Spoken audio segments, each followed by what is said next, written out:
hadn't really thought about it. But once I started reading round about older people and dementia and people living in residential care, it hadn't occurred to me how seldom people actually get outside. And I thought, my goodness, can you imagine your life if you didn't get outside?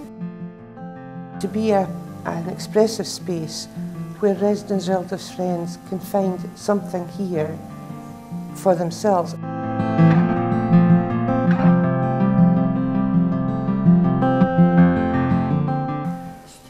Well, it came out of my husband going into care.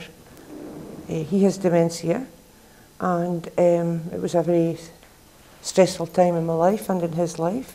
He was diagnosed in 2006 and he went into care in 2010. So we started going out into the garden, and the garden, of course, was just really in a mess. The grass was kept cut and there was a flower bed of sorts, but it hadn't really been looked at in a long time. There were these huge bushes around the garden which were covering up the river. And when you looked over the river, here it was coming tumbling down over the Cribs of Dawn. And it is a local beauty spot. And you could hear the water and you could hear the birds and these huge old beech trees and everything. It was just so beautiful. And it sort of came out of that for me, I think, over a period of time. I was sort of aching inside about Peter, but at the same time the river gave life, you know, and it was moving onwards.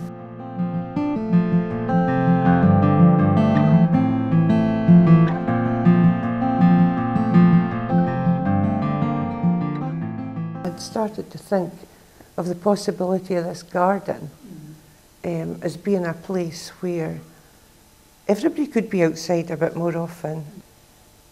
And the more I thought about it, the more I researched, the more I became clear that this was actually a good thing to do.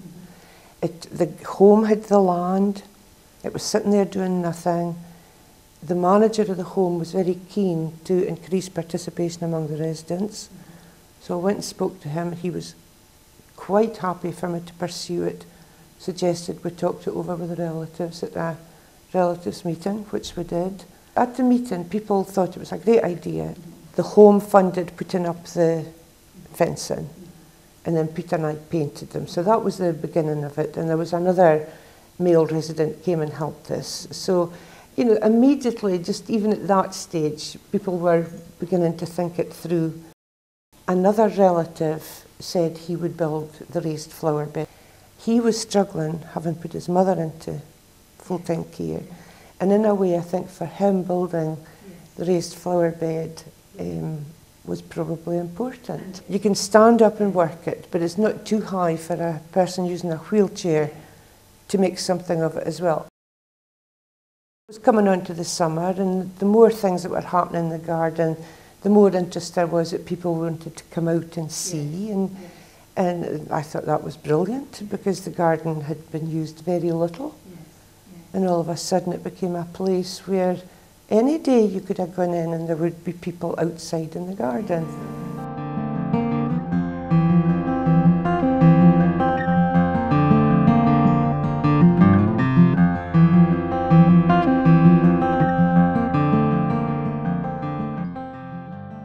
Along the way I was trying to raise some money, which turned out to be another issue.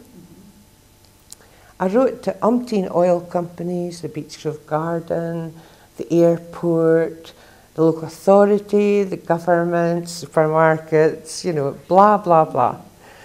30 odd letters in total. I'd have been better keeping the price of the stamps, but never mind. Kind of drew a blank with the fundraising, well, my human efforts at that. And I was talking in church one day to John Swinton, and he suggested to me that I could maybe ask for a grant from the Parish Development Fund in Edinburgh. I wrote my story, and John had the once over at it, and we sent it away, and I was awarded almost by return £5,000 pilot funding. Well, while this was going on, obviously I was going out and into the home during this period. So bit by bit we were working at the garden. we got the greenhouse into place, and we got it planted up with tomatoes and aubergines and courgettes.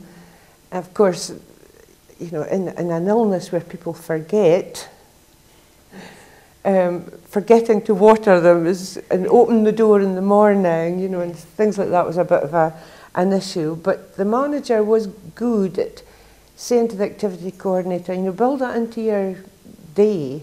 When we did get an aubergine that was ready, and when we did get a tomato that was ready, you know, okay, there were only 2 or 3, but they grew, and there was such delight from it. Yeah. Well, no, it was actually Peter's girlfriend that found the tomato.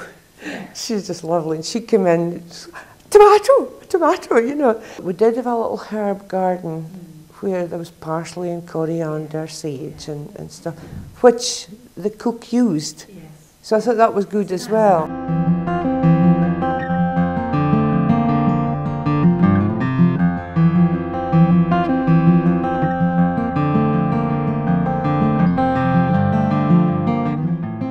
It's facing out onto the Don. And while it was being erected, although it wasn't finished until the end of October, we were going into that cleared corner, and people began to be drawn to that corner. Staff, residents, relatives, friends. That became somewhere that people wanted to go, and I'm pretty sure it's to do with the river and the sound of the river. And 1 or 2 of the residents did make comments, you know, like, you know, see when I'm standing looking over the river, can I just have a word with him up there, and you could see and sense that this was more than just having a walk to the end of the garden. There's something else going on there, yeah.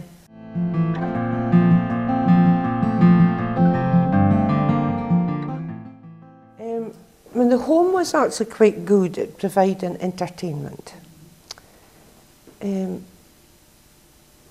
But there were gaps, and often the entertainment was not participative entertainment. So I started to think, well, if we did have some sort of religious service, how could I approach this in a way where the residents themselves would kind of take the lead in it rather than me? Those who are still able to read could read a prayer, or they could do a Bible verse. So they were joining in the kind of way that your average care home service just doesn't address. And things like making sure I had stimulating things on the centre table, like just a bunny-coloured tablecloth and a bunch of flowers. And the flowers could be passed round as an act of, you know, I'm saying communion, but of friendship together. And it was like being able to give and to receive, which I thought was quite powerful.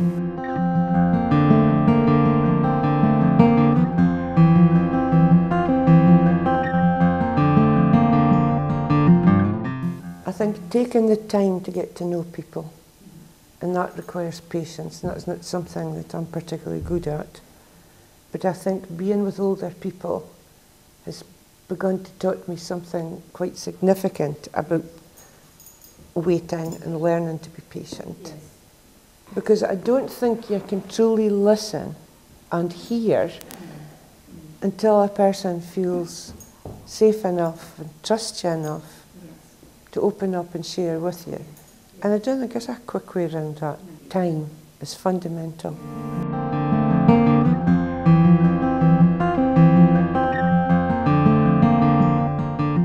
I think probably being more realistic about what you're able to achieve yourself.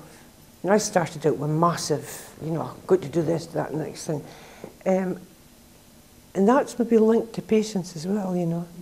The patience to go through all these ideas and sift and sort them until the project has some degree of parameter around it. Listening to what people want rather than what I thought might be good.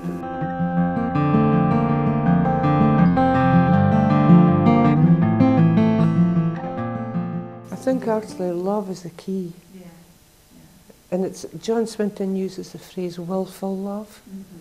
And I've always been taken with that because I haven't always found it easy to stay alongside Peter. Yes. When everything inside me was screaming to run the other way, Yes. it's the real willful love, and I don't think it's the same as duty. I don't know if I could define to you exactly in words what the difference is, but it's not the same as duty. It is willful love.